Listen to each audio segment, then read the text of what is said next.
refuse to lose. I'm built to win. Apply myself, I filled it in. No time for the doubt, they counting me out, I'm getting it in. Yeah. No time for no loss, I'm paying the cost, I'm in it to win. Yeah. Refuse. Mine, it can't be diffused. If you ain't thinking the same, then we playing by different rules.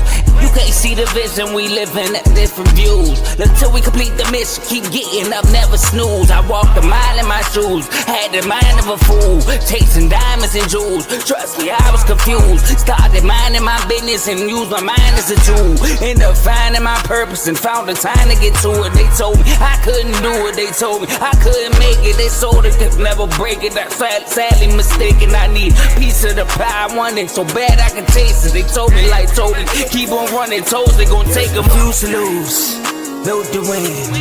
Apply myself, I filled it in.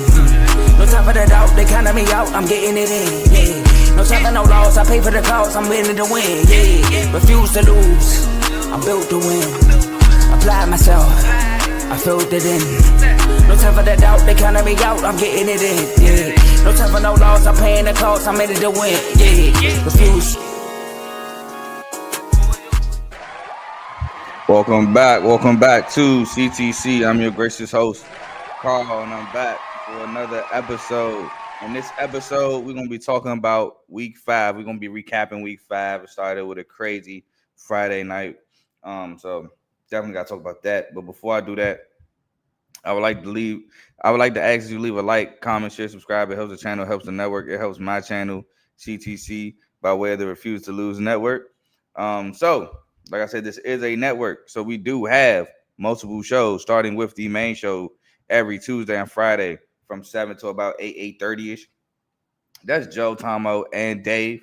We have Unfazed, 9 o'clock Eastern, 8 o'clock Central. That's Joe and AJ. We have BWT, Baseball with Teddy. He dropped the episode Tuesday, Dropped the episode Tuesday, predicting his wild card winners. My Tigers play at 3 o'clock. I did not win a game 3. I picked us to win, but I said when we win game 1, we school ball. If we don't win game 2, we gonna lose. So I hope they prove me wrong today. We have FFC, Fantasy Football with Coach Coombs. Fantasy Week 5 starts today. So make sure y'all look out for that. We have RBO, Real Ballers Only. He said he's dropping an episode today, so be on the lookout for that. And we have Dave's Doghouse highlights and lowlights of sport. And we have the Joe Jordan Show, who drops at random, discussing random topics. And we have In the Red Corner featuring Ty, Ricky, and Tomo boxing episodes every other Sunday. So make sure y'all tune into them. That's all the shows we have on the network. So please like, comment, share, subscribe to those channels as well. And if you like what you're listening to, stick with us. So we're going to get right into the upsets from Week 5. And like I said, we had a couple of them. The first one we got to talk about is the first one that happened of the week, and that's UVA in Charlottesville taking down Florida State 46-38 in double overtime. It was a game, man. Boy, was this a game. I felt like I said, hostile environment Friday night, Charlottesville. I felt like Florida State would edge it out. But Florida State, man, they came out sloppy. They UVA forced 2 turnovers to go up early 14-0. Then Florida State will force 2 turnovers to go up 21-14. But it felt like when Florida State missed that field goal in the third quarter, UVA had momentum. Chandler Morrison's offense was moving, but it felt like it gave Virginia new life, and the momentum switched. They went down and scored. They actually ended up taking the lead. Florida State had to come down and I believe score a touchdown to tie the game to go into overtime. It just, like I said, that missed field goal felt like it flipped all momentum back to Virginia's side. Then in overtime, they both score. But no. They don't score. Virginia scores. And then Florida State, Deuce Robinson, 3rd and goal. Open. I'm not going to say wide open because there was a defender in the area, but he was open. And he bobbled the ball until he ran out of bounds, and that's when he had possession, 4th and long. Thomas Castellanos has to throw it up. Squirrel White, incomplete, and the crowd goes crazy. But It was a great game for Virginia, man. Chandler Morris had a pretty good game. He scored 3 rushing touchdowns on the day. They just had Florida State with that read option and Chandler Morris keeping it. They had him. They would go for the running back. They would go for Jamari Taylor all the time. And Chandler Morris would go like a thief in the night, just sneak in the end zone wide, like by himself. So, man, that was a great game. Also, Jamari Taylor, man, he is a guy. He is a guy. He's tough to bring down. He's a tough runner. Man is a guy for the Virginia Cavaliers. Now, on the other hand, Florida State, just mistakes after mistake after mistake, man. Deuce Robinson, I know he had the late game drop, but other than that, he had a pretty good game. He had a really good game. He just dropped that most important pass, but he was one of the guys that UVA had no answers for, which is why he was open in overtime. But nonetheless, great win for UVA. To now, they still only have one loss. The one loss being the NC State. Yeah, and I have to say it early. This is one of the teams I have to apologize to. Virginia, I did not think they would be this good. I felt like they had a easier schedule, so I felt like they would have one loss. But I thought from the Florida State game, it would be kind of like a trickle effect of losses. And now I can't say that. After this win, great win, really can't say that for them. Excuse me. So, yeah. Oh, it was double overtime. I wasn't tripping. So, yeah, great win for them. The next upset we have, TCU. I've been pounding the table for TCU to be ranked. They finally get 24th in the country. But like I said, man, it's just bad timing because I had Arizona State winning. Arizona State takes care of business at home in a slugfest against TCU, 27-24. They kicked the game-winning field goal with like a minute some change left. We'll talk about that in a second. But TCU, when they came out hot. They came out, went up 17-0. Just offense looked great. Josh Hoover looked great. Offense looked great. But then Arizona State defense kicked in. In the second half, they only gave up one touchdown. In the second half, Arizona State forced a fumble and caught 2 interceptions. Also, though, Arizona State, man, kicking game. Missed the field goal in both halves, I believe. But he did come through in the clutch for the game winner yet again, like he did the prior week against Baylor. But Prince Darbo, great play to force the fumble, which led to Arizona State getting that go-ahead field goal. But we got to talk about the drive after. So, Arizona State ran the ball. TCU had 2 timeouts. You get to third and long. No, third and short, excuse me. And Arizona State runs the ball. But a holding is called on third down. They accept it. No, they declined it because I don't think they got it. They declined it, and the clock stops. And TCU has no timeouts. It saves them 40 seconds. So Arizona State has to kick this field goal with like a little over a minute left because of the penalty. And that just really sucked for part of time management for the Arizona State game. But the defense then catches an interception. Josh Hoover had a Dr. Jekyll, Mr. Hyde first and second half. And Arizona State was able to hold on to the win. Jordan Tyson, a phenomenal game, looked unguardable. Eric McAllister, I believe he got injured in this game, so Joseph Manjack actually stepped up. He was converting big third downs, big fourth downs for TCU. He's just a tough, hard-nosed football player at the receiver position. And yeah, I will say the running back position for TCU wasn't great. It wasn't that bad. Again, I do think they missed Kavorian Barnes against Arizona State this week. Well, last week, week 5. But overall, just a defense way to step up for Arizona State. And lastly, Arizona State does have a red zone offense problem. It is so tough for them to score in the red zone. They didn't score. They didn't convert on as many drives in the red zone as I thought they should against this TCU defense. They have a red zone issue. They really do. And I think Coach Dillingham and them have to figure this out the more we go onto the season because it's going to be a glaring issue moving forward for the Sun Devils. But overall, great win for the Sun Devils as they move on. And I think they're currently ranked, but we'll do poll talk when I talk about week 6. We'll move on to the next upset. 21 ranked USC goes into Illinois, ranked 23rd. And they lose 34-32. Illinois offense looked unstoppable against this USC defense. USC barely got any stops in this game. The one stop they did get late did help them to take the lead late game, but as soon as they took the lead, Illinois was able to drain the rest of the clock and kick the game-winning field goal. Both teams were super efficient on third down. USC almost 50%, no, over 50%, going 8 of 14, while Illinois at 60%, 6 of 10.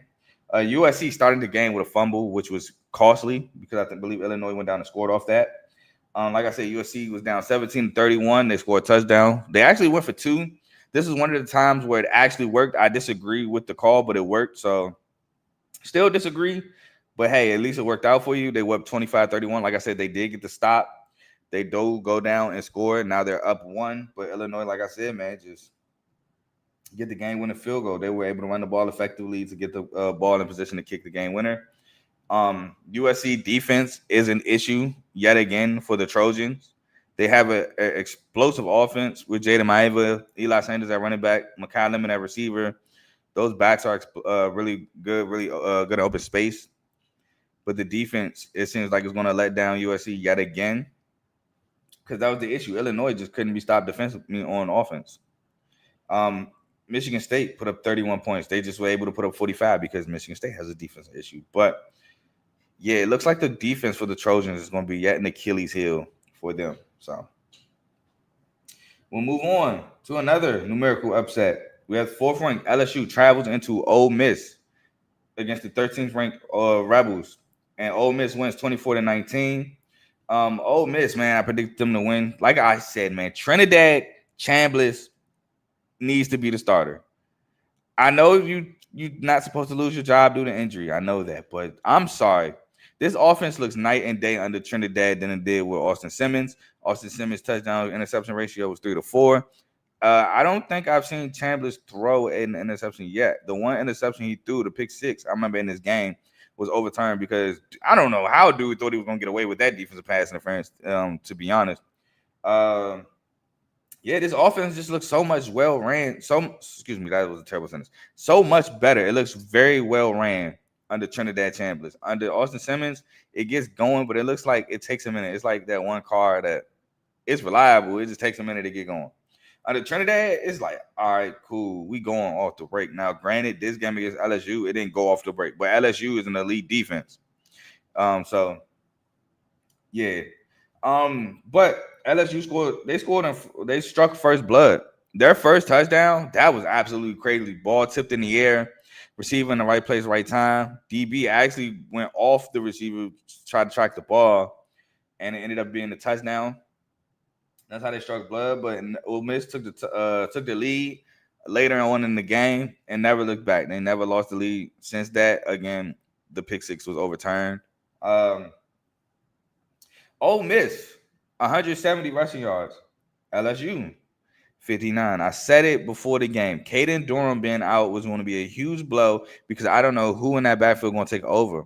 Because, again, last season before Caden Durham took over, that was the question last year. Who was going to take over in the backfield? And I felt the running backs or the backfield, was going to be an issue, and it absolutely reared its ugly head, not even able to get 60 rushing yards on the day for the LSU Tigers.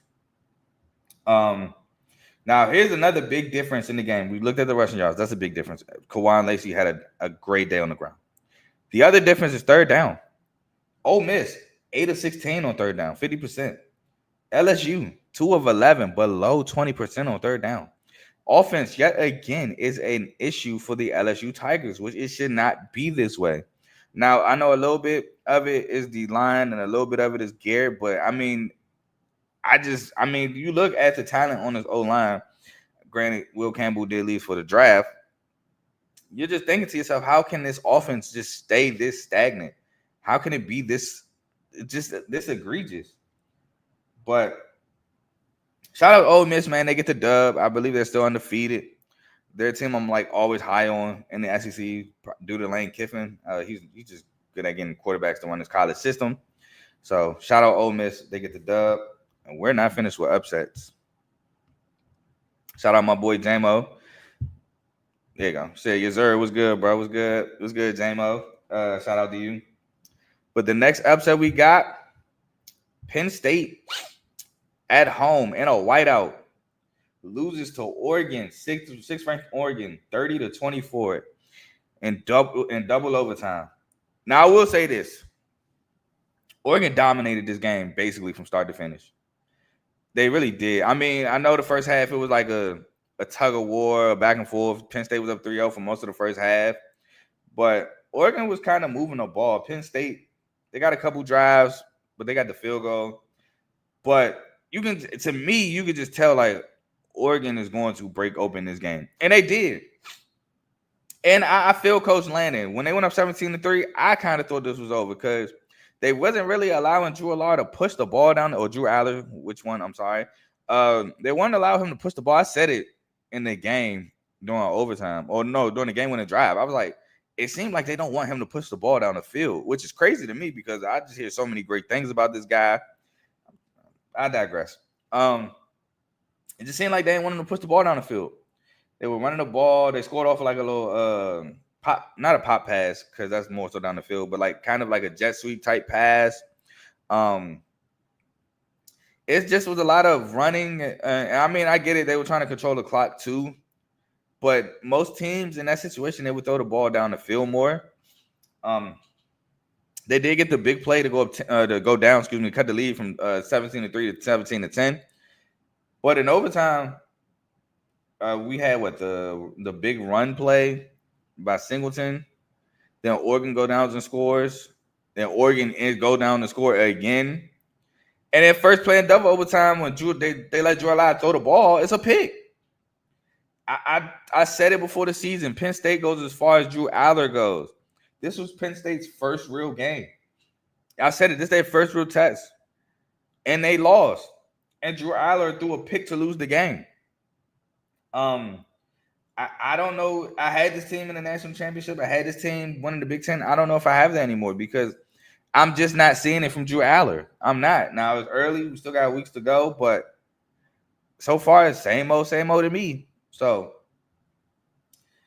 yeah, but I think Oregon dominated most of this game. Like I said, I know it's tied 3-3. Penn State was up 3-0 for most of the first half. Penn State did come back before it's overtime, but the first play interception when they allow you to push the ball down the field in double overtime is not good if you're a Penn State fan.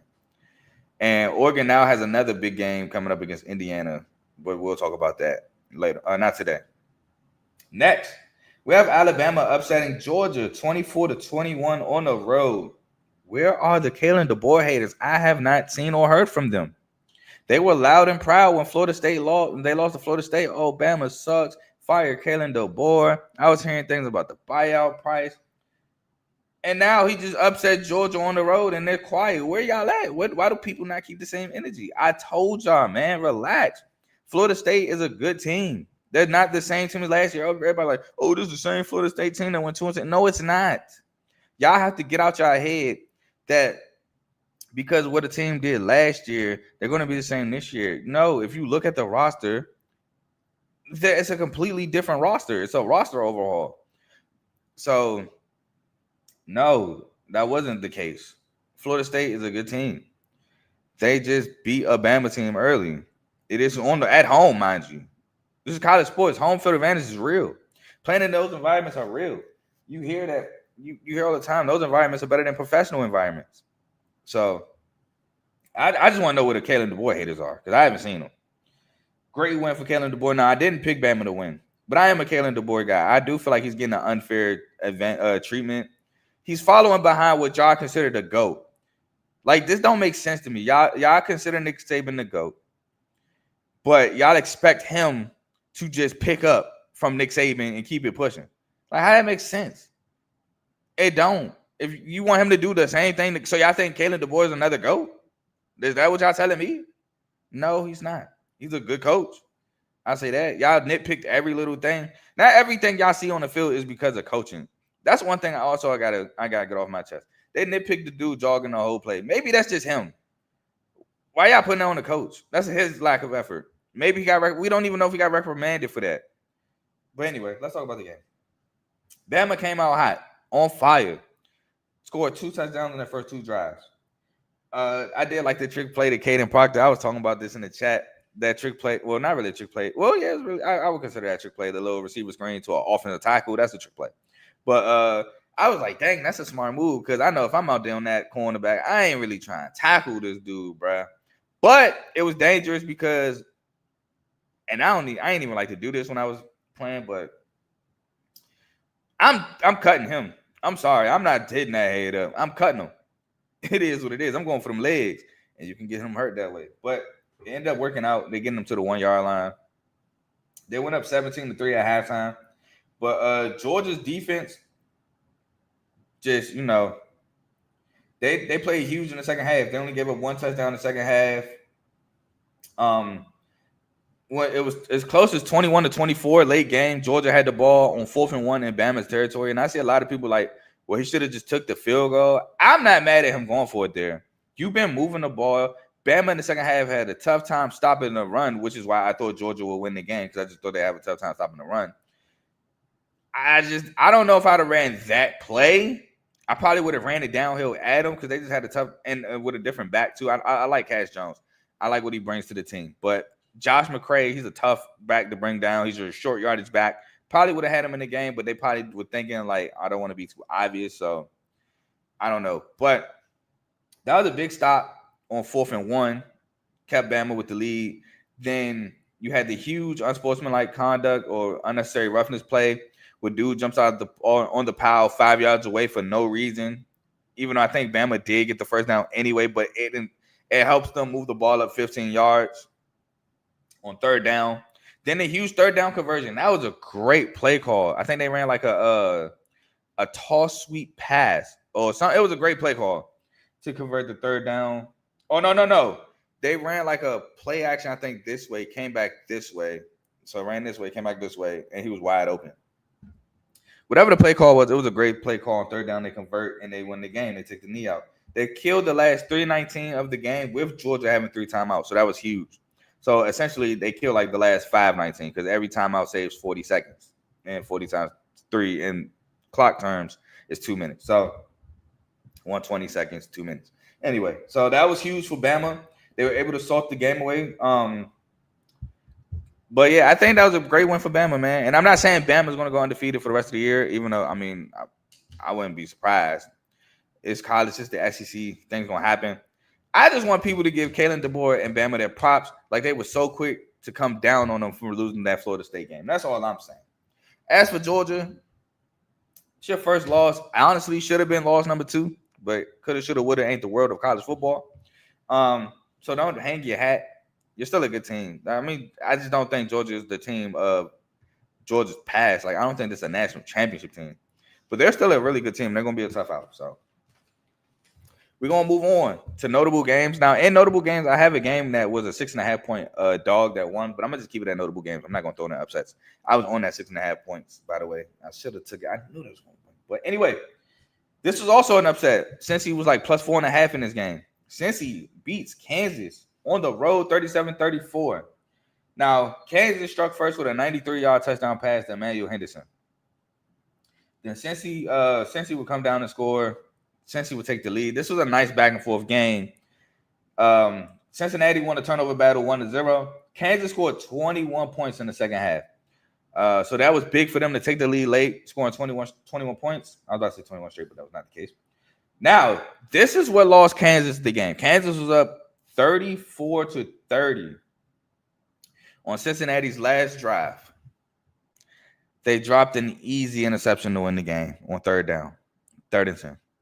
Then on 4th and 10, they give up like 20-some yards. And once that happened, I said Cincinnati's going to go score. And Cincinnati gets another big play. Tyree Walker runs it in, and Kansas doesn't have enough time to match. So Kansas lose the game. But this was a really good game, but it also shows that the Kansas defense is going to be what holds this Kansas offense back, which I kind of figured. I just needed it to see against one more team, and Cincinnati did a great job. Brendan Soisme had a really good game. But Kansas blew this one, and I'm not saying that because the whole game, you got to come up with that interception. You catch that pick, Cincinnati has no timeouts. The game is over. You got to catch that. But we'll move on. Thought you had an upset, Wake Forest. Wake Forest loses to Georgia Tech at home. I don't know. I accidentally wrote that the wrong way on my paper, but they were at Wake Forest. 30-29. Georgia Tech scored a field goal and just went into a wall. Could not score. I don't think they scored into the second half. After Georgia scored the field goal, Wake Forest would go on to score 20 unanswered points. Georgia Tech down 20-3 would then get the ball, score, and they would force overtime. Their last drive, I felt like Georgia Tech kind of played too conservative of clock control. I mean, they got the field goal to tie to go to overtime, but I felt like they could have probably been more aggressive. I don't know why. They're not really letting Haynes King throw the ball, which is crazy to me. They got the weapons. I don't know if they don't trust their weapons. They got a guy like Eric Rivers. But yeah, I've noticed that they would rather run Haynes King than really push the ball with Haynes King. And I'm actually surprised about that. But in overtime, Georgia Tech would score a field goal. No. Excuse me. They kicked the field goal to force overtime. Georgia Tech would score a touchdown. And then Wake Forest would come down easily and score a touchdown. But Wake Forest hey, we going for the upset. We going for 2. And Georgia Tech just blows it up. I think Clifton Powell-Lee blows it up. And Georgia Tech hangs on to win in overtime 30-29. The students was ready to rush the field, but Georgia Tech pushed them back with the W. This was a good game for DeMond Claiborne and Robbie Ashford. Robbie Ashford did get hurt in this game. He hurt his knee, which could have slowed Wake Forest down. But overall, Georgia Tech made the plays necessary to get the job done. Haynes King came up with a big scramble late in that game to force overtime. And Georgia Tech hangs on to survive and remain ranked, because if they lost this game, they'd have lost their ranking. And Georgia Tech is still undefeated. I told you I come into this year, I was high on Georgia Tech. I had them losing one game to this point in the preseason, which was Clemson, but they won that. Clemson is very disappointing. So they remain undefeated. And y'all know me, I'm a Coach Key guy. So shout out to the Yellow Jackets. Next game, Rutgers versus Minnesota. I had the winning side and found out some news and changed it on air. But I never announced I picked Minnesota to win. I just changed it in my paper. But Rutgers loses to Minnesota 31-28. Drake Lindsey has a stellar game. So does Antoine Raymond. Antoine Raymond went crazy against the Minnesota defense. But in the end, just mistakes. Really, one mistake cost Rutgers this game. The center on 2nd and 10 snaps the ball low in between Kelly Agmonis' legs. Kelly Agmonis has to fall on the ball. He loses about 15, 20 yards. Third down, they didn't really get that many yards, and they have to kick a 6-yarder to tie it. He misses. Minnesota hangs on the win. Now, Rutgers did start off going up 14-0, but Minnesota would climb back in this game, scoring 21 unanswered.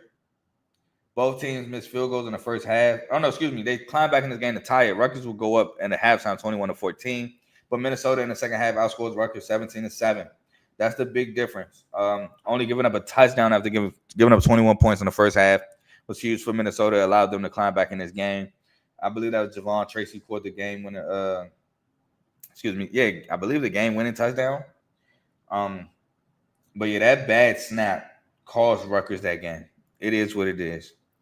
Everything in football has to work for a play to work, and the center just botching the operation to start killed it. But now Rutgers losing in another just heartbreaking way still remains, I believe, No, I don't think they have a win in Big Ten play while Minnesota escapes at home. Next game I want to talk about, another blown lead. Louisville 34, Pitt 27. Pitt jumped out to a 17-0 lead behind the Rasheem Bowles pick 6. But then Louisville would just climb back into the game, man. Louisville shut out Pitt in the second half. Pitt threw 3 interceptions in the second half. I believe they did lose Eli Holstein in this game. Louisville went up 34-27 and forced a turnover on downs and an interception to complete the comeback. They just, Louisville at first, it just looked like they could never sustain a drive. Like, they'll get going, but once they get going, it'll stall out. While Pitt, they was just moving the rock. Like I said, they had 27 points in the first half. End up scoring none in the second. Excuse me. It just seems like this Louisville team just needs the second half. Like, first half, they just can't get a lead. Like, JMU game looked terrible in the first half. Great second half. This game looked terrible in the first half. Great second half. It just seems like they just can't get going from start to finish, which is going to be big if they don't fix that for the Louisville Cardinals. Pitt, on the other hand, just can't finish a game. You had the backyard brawl and reach. You don't finish the game. You had this game. You can't finish the game. Pitt has to finish games. That's what I'm looking at. If I'm a Pitt fan, you got to finish games. But we'll move on to Auburn 10, Texas A&M 16, 9th ranked Texas A&M at the time. Like I said, that defense for Texas A&M was going to be a problem. You know how much of a problem was it? They held Auburn to 177 total yards all game. Auburn didn't score a touchdown until the fourth quarter. They didn't convert a third down all game. That Texas A&M defense is just real, man. It is what it is. So it's real, especially at home. Cal Field. It's just it's the 12th man for a reason. Huge collegiate advantage for the home team with the Aggies. While Texas A&M ran for 207 yards. And that was the difference, man. Texas A&M had more rushing yards than Auburn had total yards, and Auburn couldn't convert on third downs. That's the big difference in this one. Texas A&M honestly should have ran away with this game. Auburn did a good job of keeping it close. But, yeah, that defense just put Auburn in a bind, and they were able to win the game. Next game. Did I not write this one down? How in the world did I forget that game? Or did I skip over? No, I forgot to write it down. Well, do it on the fly. Mississippi State, Tennessee, and Starkville. Overtime. Mississippi State had every opportunity to win this game, but they fall short 31. No, I think it was 30. Was it 38-31? I can't remember the score now. But they did fall short in overtime. Just didn't get it done. Like I said, man, had every opportunity. Chris Brazil scored a touchdown late. Got called for offensive pass interference. Got called back. They were forcing turnovers. They forced a turnover late to go up. But when the rubber needed to meet the road, Tennessee was able to put together a game-time drive to put in the overtime. Mississippi State could not get the stop. They won 41-34 in overtime. They could not get the stop to win the game. Then in overtime, Tennessee goes down and scores in overtime, while Mississippi State obviously did not score. I don't know why it's not coming out, but whatever. They did not score in overtime. They were Tennessee was able to get the stop and win. But yeah, just very unfortunate that you give up a 75-yard drive up 31-24. I mean, up 27-34, excuse me, with the game on the line after you've been playing so well. I'm looking at these fumble return for a touchdown. Well, that was for Tennessee. And that was big too. They fumbled and allowed Tennessee to get back in the game with a fumble return for a touchdown. But then you catch a pick. So after tying the game, you catch a pick to go up, and then you give up a touchdown right there. So sucks for that. But this Mississippi State team is real. I think they're a really good team. They're going to spoil somebody's season. They're going to upset somebody. Shout out Coach Levy. Way to turn it around. Went winless in the SEC play last year. I believe they are winless. No, they're not winless in SEC play. Are they? They might be winless right now, but it's early. Because they beat Southern Miss, Alcorn, Northern Tennessee. Northern Illinois, excuse me. How they 4-1? What? Oh, because they beat Arizona State. Yeah, so winless in SEC play. But that was their first SEC game, and it was a tough one. And they beat Arizona State. So that was a great win. We move on to Cal at Boston College. Cal comes back to win 28-24. Now, this was a game, in my opinion, that Boston College, in my opinion, dominated this entire game. They did. But a late game interception allowed Cal to get back in it. Boston College went up 14-0 early, and I was like, man, my plus 6.5. Like, dang, I'm mad I didn't do that. I mean, I'm mad I did that. But then Cal were able to tie it up 14-14. Boston College, I believe, went up 17-14 at halftime. But Cal's defense was able to find its way again after a poor performance against San Diego State, holding Boston College to 7 points in the second half. Like I said, Lonergan threw a late game interception, which leads to the first touchdown to go from 21-17. Then Turbo Richard breaks a 75-yard touchdown run to go up 24-21. But Cal was able to score again. Cal in their last 3 drives scored 2 touchdowns. And Lonergan throws the game, losing interception for Cal to win 28-24 on the road. think this is a great win by Cal.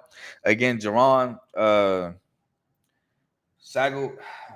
I don't even have his name written down, and I still haven't committed it to memory yet. But the young guy, quarterback for Cal, he improves and impresses me every week, except for last week. San Diego State was a bad week, but this week is poised to remain in the game.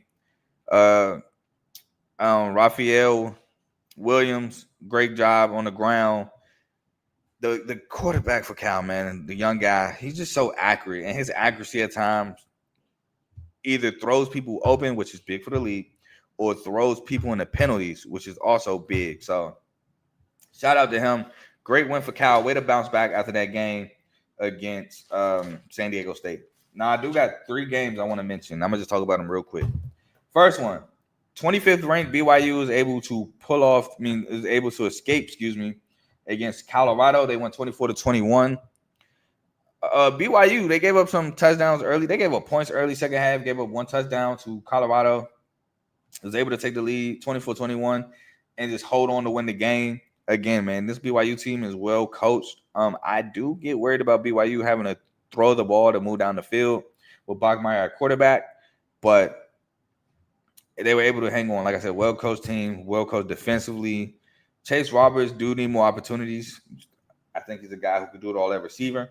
But we'll move on to VTech. Coach Pride gets fired. 2-0 since the firing of Coach Pride. They upset NC State 23-21.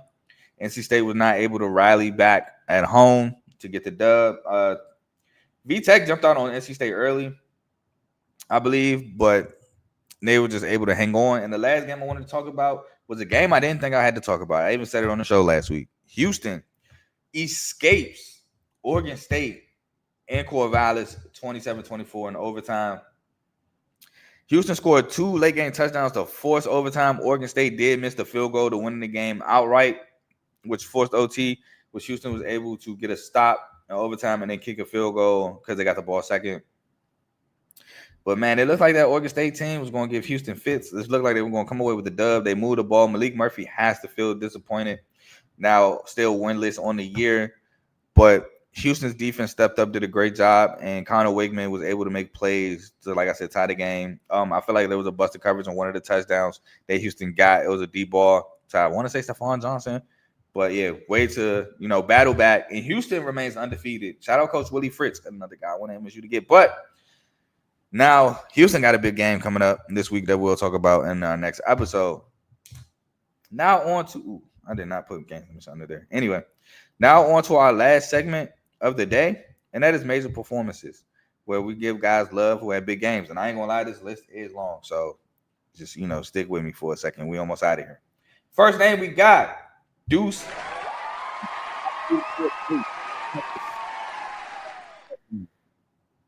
Y'all know this name. Come up here every week.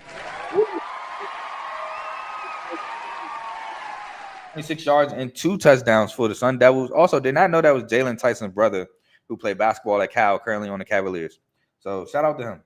Raleek Brown, running back, Arizona State. 21 carries, 134 yards, 9 catches for 56 yards. Sam Levitt, quarterback, Arizona State. 27-39, 291 yards, 2 touchdowns, 13 carries for 62 yards and a touchdown. So, 3 touchdowns on the day. Chauncey Bowens, running back, Georgia. 12 carries, 119 yards and a touchdown. Le'Veon Moss, running back, Texas A&M, 21 carries, 139 yards, and a touchdown. Kevin Concepcion, Casey Concepcion, whatever you want to call him, receiver, Texas A&M, 7 catches, 113 yards. Elijah Surratt, 6 catches, 132 yards, and a touchdown for Indiana. Did not talk about the game. I forgot why I didn't write that down. I forgot about it, to be honest. But he did score the game-winning touchdown for Indiana on an all-out blitz. That was a really good defensive game. Really was. Chase Sewell, Iowa State, 4 catches, 146 yards. Chris Brazil Jr., 6 catches, 105 yards, and a touchdown, wide receiver for Tennessee. Mike Matthews, wide receiver, Tennessee, 6 catches, 118 yards. Fluff Bothwell, running back, Mississippi State, 23 carries, 134 yards, and 2 touchdowns. Damon Claiborne, running back, Wake Forest, 21 carries, 119 yards, and 2 touchdowns. Makai Lemon, wide receiver, USC, 11 catches, 151 yards, and 2 touchdowns. Luke Altmaier, quarterback, Illinois, 20 of 26, 328 yards, and 2 touchdowns. Jaden Mayava, quarterback, USC, 30 of 43, 364 yards, 2 touchdowns, and a pick. CJ Carr, quarterback, Notre Dame, 22 of 30, 354 yards, and 4 touchdowns. Antoine Raymond, running back, Rutgers, 26 carries, 161 yards, and 2 touchdowns. Drake Lindsey, quarterback, Minnesota, 31 of 41, 324 yards and 3 touchdowns. Chris Bell, wide receiver, Louisville, 10 catches, 135 yards and a touchdown. Cyrus Allen, wide receiver, Cincinnati, 11 catches, 128 yards and 2 touchdowns. Emmanuel Henderson, wide receiver, Kansas, 5 catches, 214 yards and 2 touchdowns.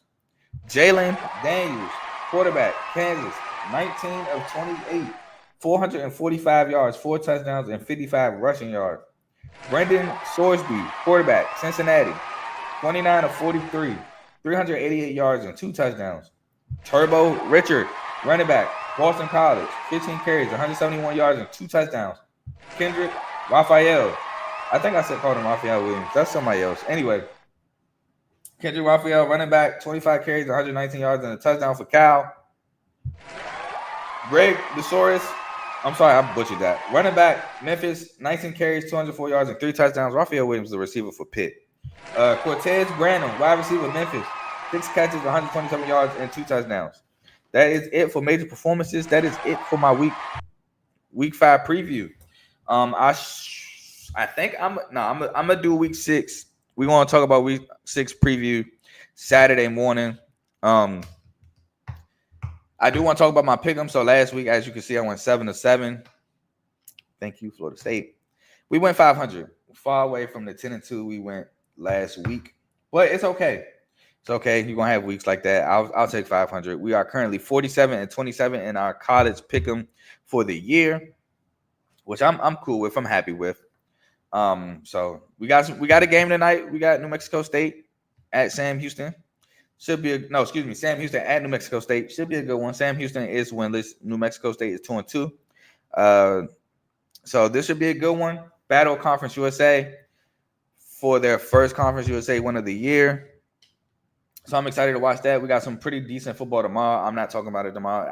I don't see a game tomorrow that I want to come on here and talk about. I may make a short about one. I may not. I'm debating, but probably won't. But like I said, I'll be back Saturday morning to discuss because we got some good matchups. We got, where's my journal? I thought it was behind my computer. We have 1, 2, 3, 4, 5, 6, 7, 8, 9, 10, 11, 12 games to talk about. And we do have a ranked on ranked matchup with Miami versus Florida State. Battle to me for state champions. If Miami wins, they're state champions. If Florida State wins, they're going to be state champions because I think they're going to be Florida, just FYI. But 12 good matchups to talk about Saturday morning. I'm going to go hope and pray my Tigers show up to play today because we play in about an hour and 15 minutes, and I do want to beat the Guardians. Y'all enjoy the rest of y'all day. Like I said, be on the lookout for RBO. He should be going live later today. Enjoy the college football game tonight. Enjoy the NFL tonight. And y'all, I will see y'all Saturday. I'm gone. Peace.